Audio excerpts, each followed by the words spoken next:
Autolite and its 96,000 dealers bring you Mr. J. Carroll Nash in tonight's presentation of Suspense.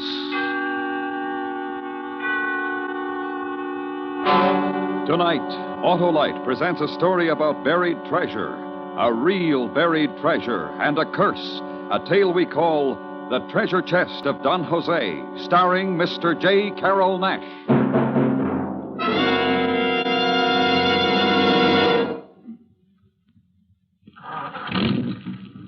Hey, Hap, what are you doing? Getting a fast start with my Autolite Stay Full battery, Harlow. Ah, you bet. Fast and dependable. And best of all, that Autolite Stay Full needs water only 3 times a year in normal car use. And I know why, Harlow. Sure you do, Hap. It's because the Autolite Stay Full has over 3 times the liquid reserve of batteries without Stay Full features. Right, Harlow. So, friends, visit your nearby Autolite battery dealer soon. He services all makes of batteries and has an Autolite Stay Full for your car if a replacement is needed. To quickly learn his location, just phone Western Union by number. And ask me, Operator 25, and I'll gladly tell you the location of your nearest Autolite battery dealer.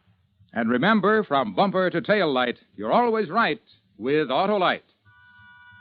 And now, with The Treasure Chest of Don Jose and the performance of Mr. J. Carroll Nash, Autolite hopes once again to keep you in suspense. This is not a pretty story. There is blood in it, the blood of men and women. There is a curse in it and gold. But it is a funny story. It is a joke, a great joke I cannot laugh at. It is a joke on me.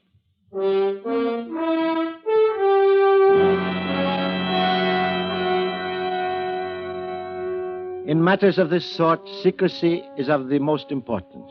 In matters of this sort, no man is your friend. Once, I had a friend. We lived together in my little house on Black Cay down in the Gulf of Mexico. But then the hurricane struck, and everything was different. The wind blew for 2 nights and a day, and when the waves piled up on the quay and swept away the house, it was my friend Pedro who dragged me away unconscious and lashed me to a ring bolt on our little dock and saved my life. Next day, the sun was shining again, but there was nothing left on my little island. The splintered planks that once had been the house of my father were scattered among the stripped palm trees, and even the big chimney that was built by my great-grandfather was a pile of broken bricks. There was nothing but blue sea and a bright sun and heaviness in my heart. Even the chimney. What would you expect from such a wind? Aye, my friend. So now at last the curse of the Gasparias has fallen on you? Curse, you speak foolishness. It was a hurricane. So it was, but a hurricane sent especially to destroy you? You cannot believe that silly tale. Did not your father perish from a bolt of lightning that struck him from a cloudless sky? The doctor said it was a heart attack. And your grandfather pulled into the sea by a giant octopus? He was washed overboard during a squall. And all because of his father, Don Jose, the king of the pirates? And the curse put upon him and all the Gasparias by the beautiful Doña Margarita, who preferred death. Oh, you prattle like a schoolboy, you who have never been one day to school. Come, we will clear up this mess and build the house over again.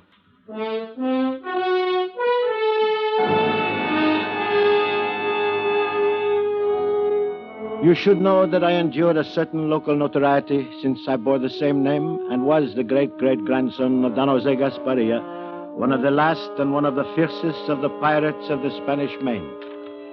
This was much less interest and concern to me than it was to my friends and acquaintances among the Florida Keys.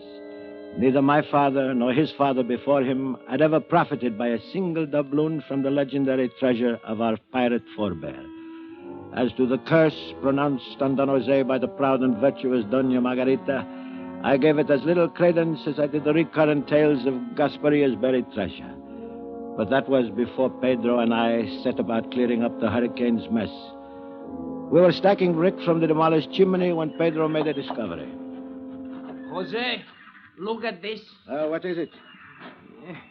Seems to be a box, a little iron box, the size and shape of a brick. Well, let me see it.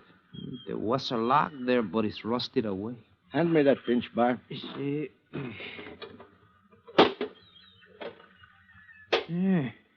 There's a paper inside there. Yeah, it is very old. What does it say, Jose? Oh, nothing. It's just an old paper. Looks like... Looks like a poem, Yes, huh? yes. Oh, I remember now. It is a nursery rhyme from my father. And then he copied it for me when I was a little boy. But what's it doing in this old iron box? Oh, I must have hidden it away once when I was playing. Well, amigo, come. We shall get back to work, huh?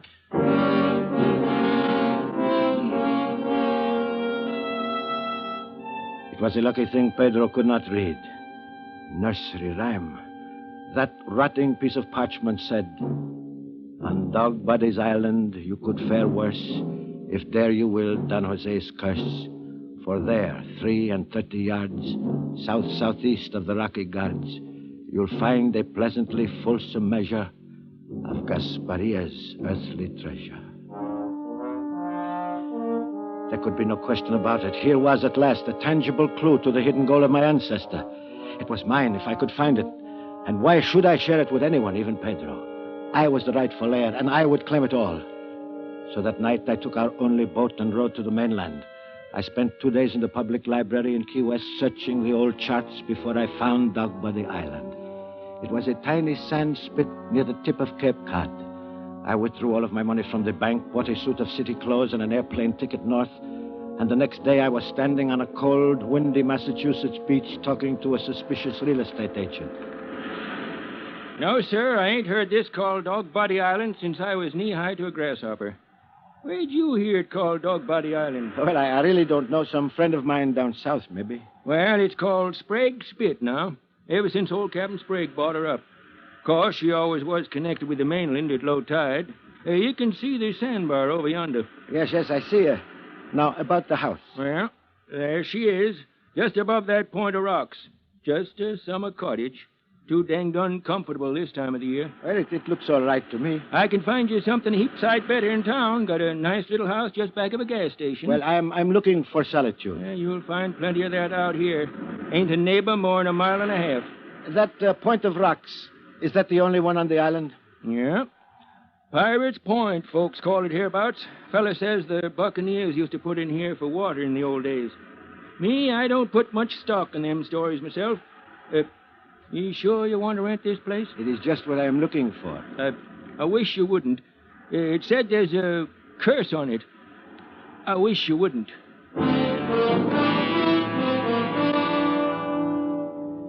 It was perfect. My little rented cottage on the beach. Quiet, secluded, and yet within view of that rocky point, which must be the same one Don Jose called the Rocky Guards. There was a stack of firewood beside the kitchen door, and in a shed back of the house there was even a long-handled shovel. A most fortunate circumstance, since I did not want to create any suspicion in town by purchasing one. I can tell you I scarcely slept that first night. So great was my eagerness to be up in the morning, pace the 33 yards southeast of the Rocky Guards, and begin digging for my treasure. 29, 30, 31, 32. Morning. Oh, good morning. Looks like it's going to be a nice day. Yes, it does. Gonna do some digging? I beg your pardon? I see you got a shovel. Looks like you're going to do some digging. Oh, yes, clams. I'm going to dig for clams. No clams in the surf. Oh, there aren't? No. Find them on the bay side. Oh, then I'll look over there. Don't dig them with a shovel. Got to use a rake. Oh, is that so? Yeah. It's too late now anyway. Tide's coming in. Another low tide at 5 this afternoon. Oh, I didn't know. I'm a stranger here. Yeah, I know. Heard you'd rented the Davis place. I'm chief of police of Queecasset. Oh? Anything wrong? No. Town limits come all the way out here, though. Gonna stay here long? I don't know. Few weeks. Maybe all winter. You a writing fella? No. Painting fella? No. Just taking a vacation? Yes, you might call it that. Beats me. Well, nice to have this talk with you. Anything you need in the way of police protection, just let me know.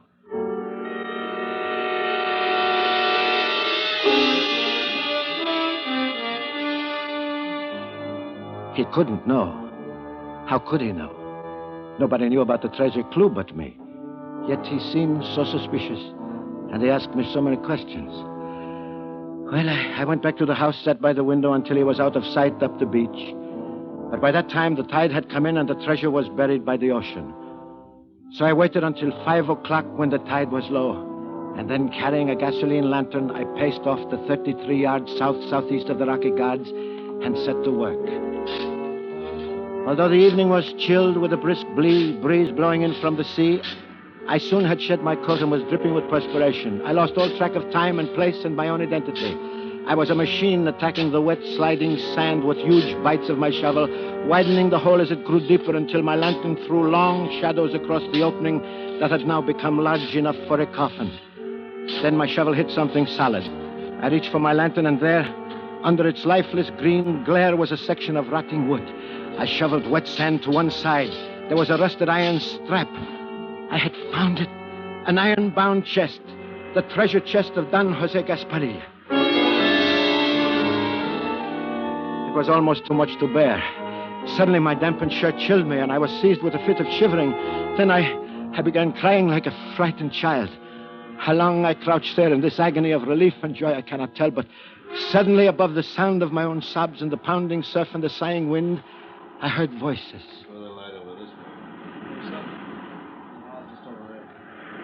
Terror seized me. Who came now to violate my supreme moment? Who now threatened to deprive me of what was rightfully mine? I turned the lantern out, scrambled from the hole. A few yards away, I could see the beam of a flashlight slowly approaching. I ran, hid behind a ledge of rocks, my heart drumming in my ears, my held breath screaming in my tightened throat, trying to listen, trying to see. What's the matter? Oh, great. Shovel.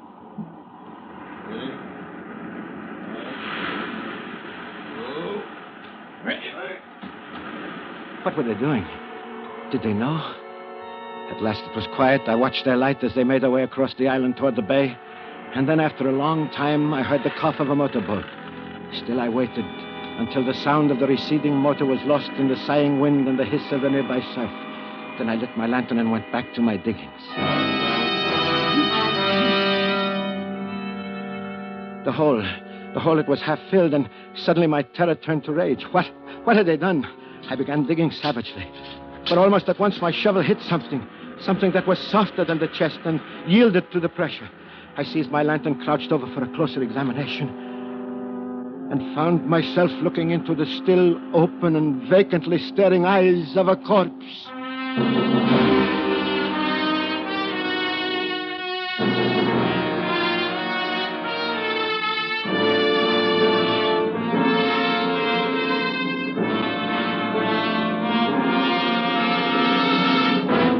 Autolite is bringing you Mr. J. Carroll Nash in The Treasure Chest of Don Jose. Tonight's production in radio's outstanding theater of thrills, Suspense.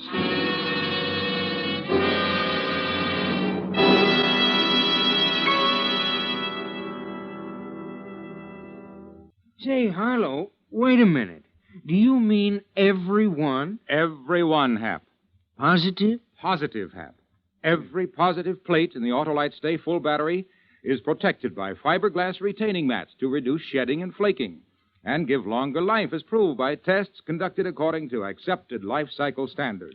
All that plus, eh, Harlow? Plus the fact that the famous Autolite Stay Full needs water only 3 times a year in normal car use. Yes, the Autolite Stay Full needs water only 3 times a year in normal car use. So, friends, visit your nearest Autolite battery dealer and ask him about an Autolite Stay Full battery for your car if a replacement is needed. He services all makes of batteries, and he's conveniently located. To quickly learn his address, just call Western Union by number And ask for me, Operator 25. I'll gladly tell you the name and location of your nearest Autolite battery dealer. where you can get your Autolite Stay Full battery, the battery that needs water only 3 times a year in normal car use.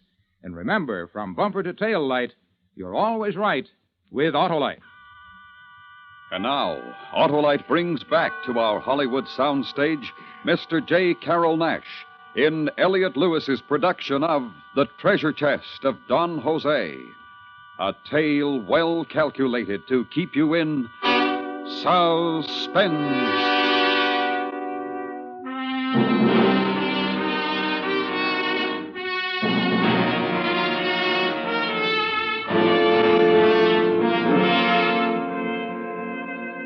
For a moment, as I stared into the open eyes of the corpse, I had a strange feeling that he was one of Don Jose Gaspario's men buried with the treasure chest to guard it through eternity.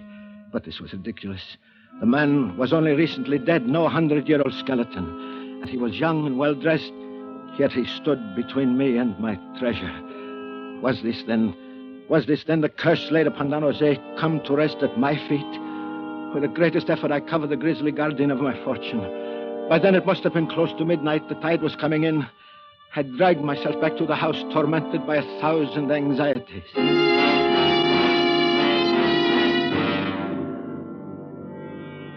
Sometime toward dawn, I must have fallen asleep.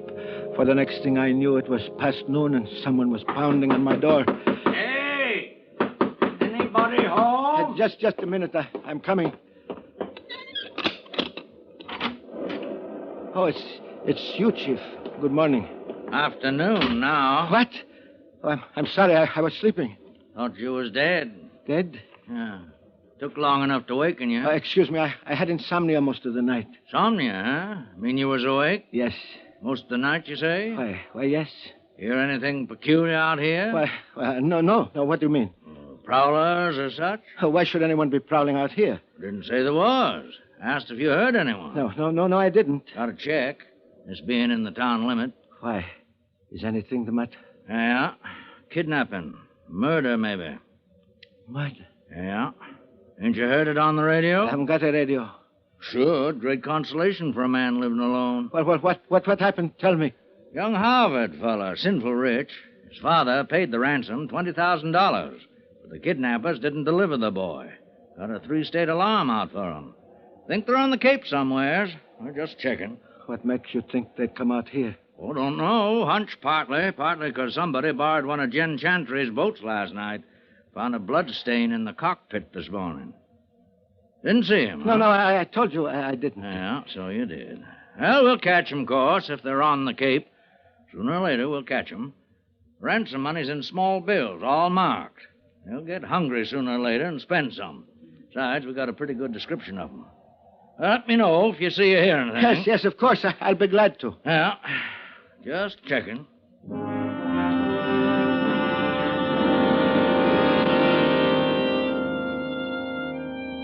Now there was no time to lose.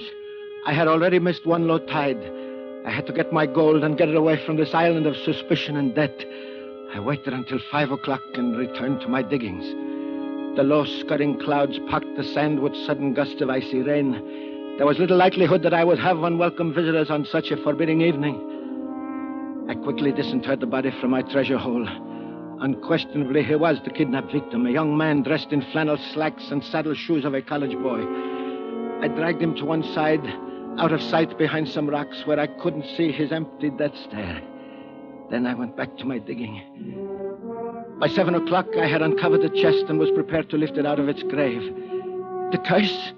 No curse, for here was the treasure, and it was mine. I better give you a hand with that. What? He wants to know, do you need a hand with that? Who are you? What are you doing here? How did you get here? Low tide. We'll walk. Get out of the hole, Pop. Answer me. Help Pop out of the hole. Yeah. Come on, Pop. All right, where is it? What? It's gone. He got rid of it. Get him out of there. Okay, Pop, come on. No, let me go. Please, let me go. Where is it, Pop? What'd you do with him? Do? Where's the kid? There. I put him there. Steve? Yeah. He's here. What are you trying to do, Pop? Why'd you move him? What's he trying to do? He was... Was? Was what? Look in the hole. Yeah. No, don't. There's a box in here. That's why you moved him, Pop? Get to the box. Give me a hand with this. Leave it alone. It's mine. Don't touch it. Shut up. Yeah. See it? What do you got, Pop? Treasure? Buried treasure? Don't laugh. Maybe that's what it is. Let's get it out of there. Leave it alone. Leave it alone. I told you to shut up. All right, Steve, let's get it out of there.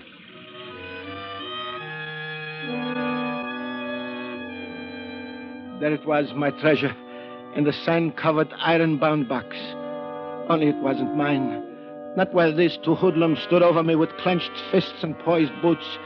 At gun's point, they made me grasp one of the rusty handles, and one of them lifted the other, and they forced me to help carry it toward the house. My treasure, it was mine, and nobody could take it from me now.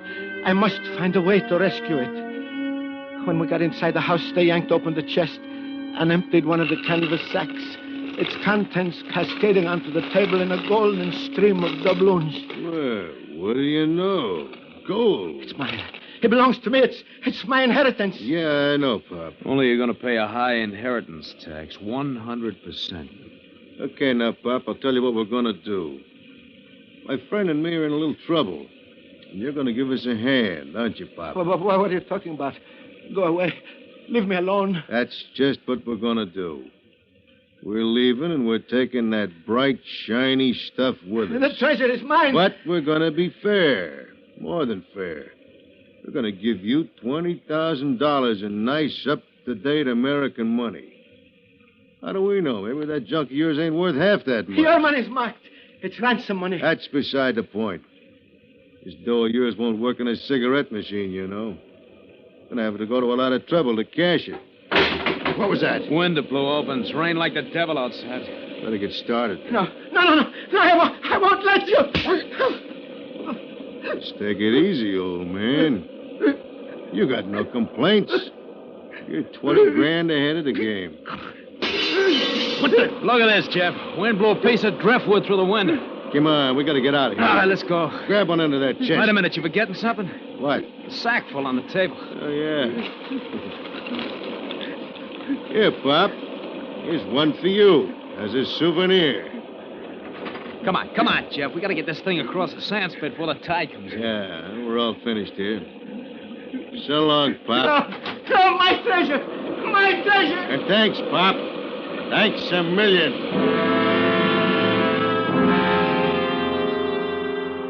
And they were gone, walking slowly across the dunes with a heavy burden. I watched them, unaware of the sheets of rain driving through the open door of the cottage, unaware that the house itself was shuddering from the impact of the storm, unaware that the wind had shifted from northeast to southeast. And suddenly I became conscious of my great danger. The tin frame cottage was creaking and shaking. It was shaking from the relentless wind, and the sound of the storms had a familiar tone. A tone I had heard once before, and then I realized the wind had shifted. I realized this was no ordinary storm. This was a hurricane. Outside, the waves were piling up, coming closer and closer to the cottage. Over my head, there was an ominous crunching, ripping in the eaves. I could see the gray daylight through the eaves.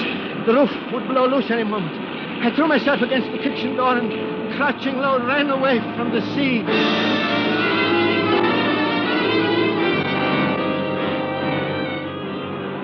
Down behind the shelter of a high dune, I stumbled against a cranberry bush and fell flat, spread-eagled on the sand.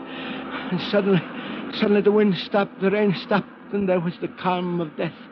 It was the center of the hurricane, the eye, the moment of respite before the final fury of the storm. And I remembered the curse and wished aloud for its fulfillment. And there was no sound but the booming of the furious surf, and then there seemed to be a distant human cry. I looked toward the rocky guards.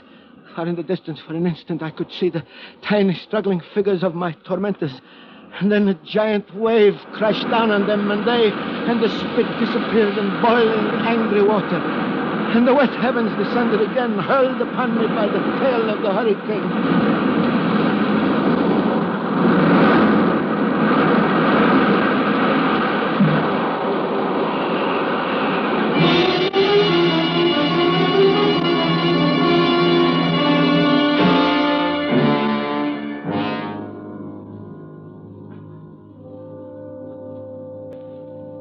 I awoke with a light in my eyes, a light brighter and bigger and closer than the sun.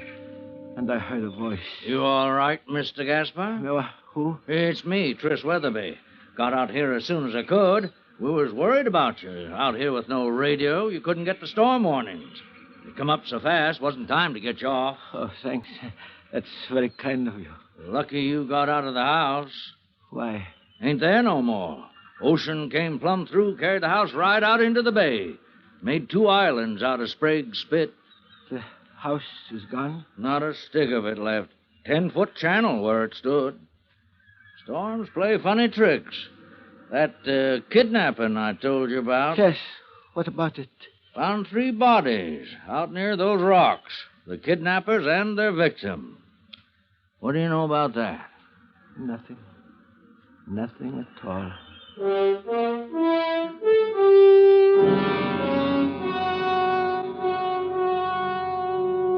It is a very funny story, no? But I cannot laugh. The joke is on me. You don't believe me? But look, here is the gold doubloon. All that is left of the treasure chest of Don Jose.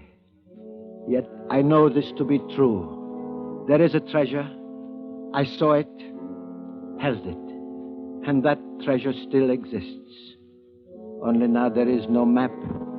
But I can tell you, in the rocky surf near the 2 islands called Sprague's Spit, if you will dare the curse, is the treasure chest of Don Jose.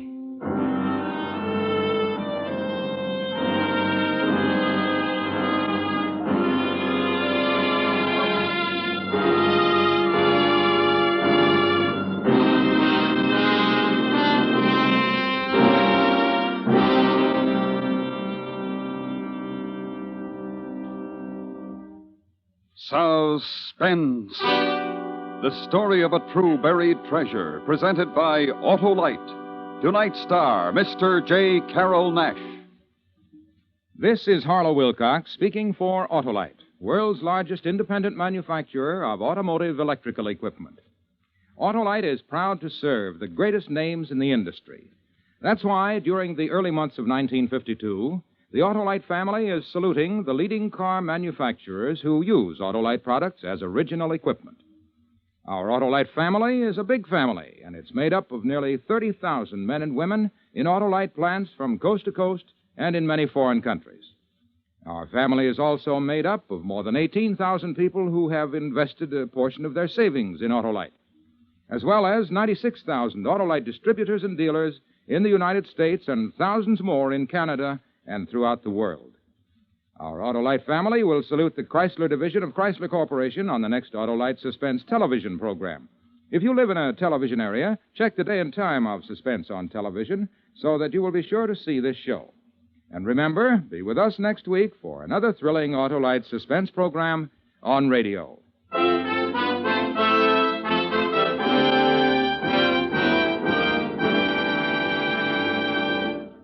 Next week on Suspense, our star will be Mr. James Mason in the story of the terrifying escape of a dying man, an adaptation of Odd Man Out.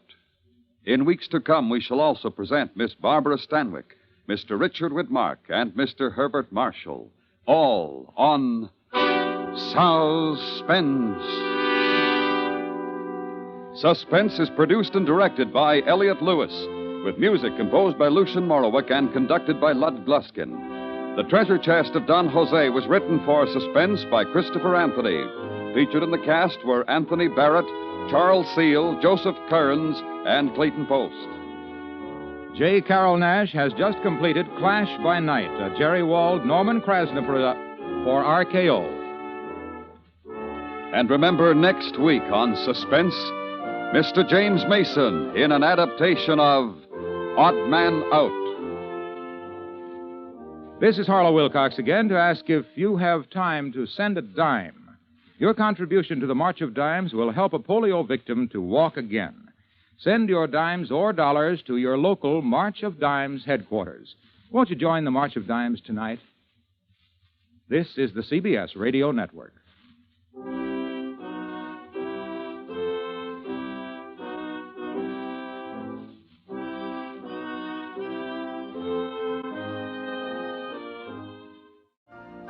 You've been listening to the OTR Gold Network. Find more classic radio at otrgold.com.